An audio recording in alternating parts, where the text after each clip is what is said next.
Thank you all for joining us, and a special thank you to Sarah Saenz and the rest of the panel. A bit about the FBI AIA. So our mission is to advance the careers of public and private sector intelligence analysts. I want to get started and introduce our three dynamic panelists that we have very diverse backgrounds from government.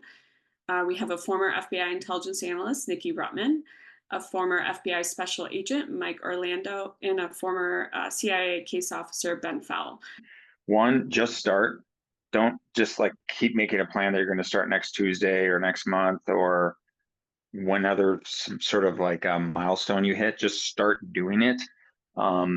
Two, don't focus on your resume as much as polishing your elevator pitch, describing what you can do for a specific employer. And three, focus on your network. And there's two kinds of people to focus in your network.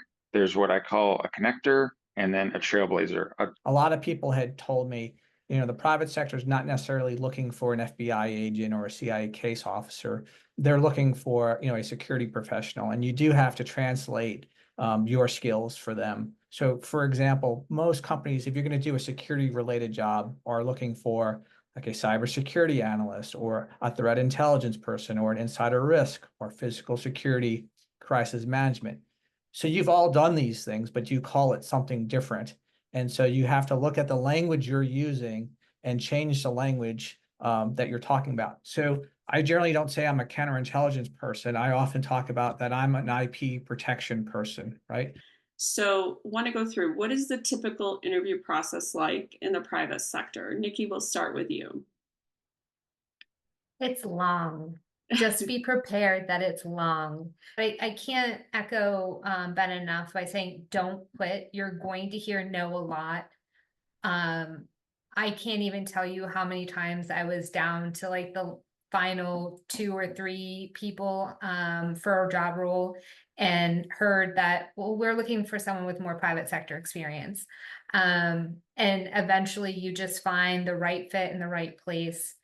I would say that keep in mind in this process, not only should you start and not quit, but know that this is probably not your last stop. And going into it knowing that, I think, makes the transition a little bit easier, makes you a little bit more open to the possibility of what skills you can develop in that role, and makes you keep thinking about what you want to do next. Because I think that's super important in the private sector. You narrow down what you're looking to do.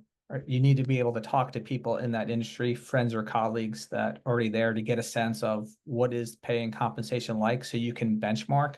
Is your salary plus your equity plus your bonus plus your benefits and whatever extra benefits the company adds on, whether potentially we're talking about how to counter the offer.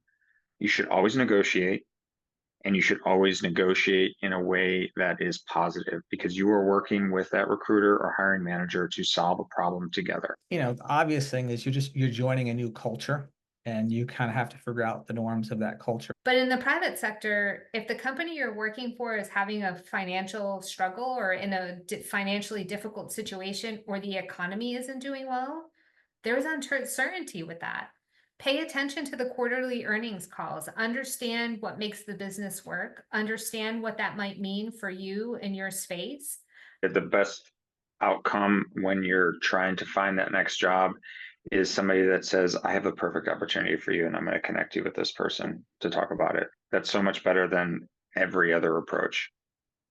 With that, thank you, everyone. Really appreciate your time, and we'll see you at our next event.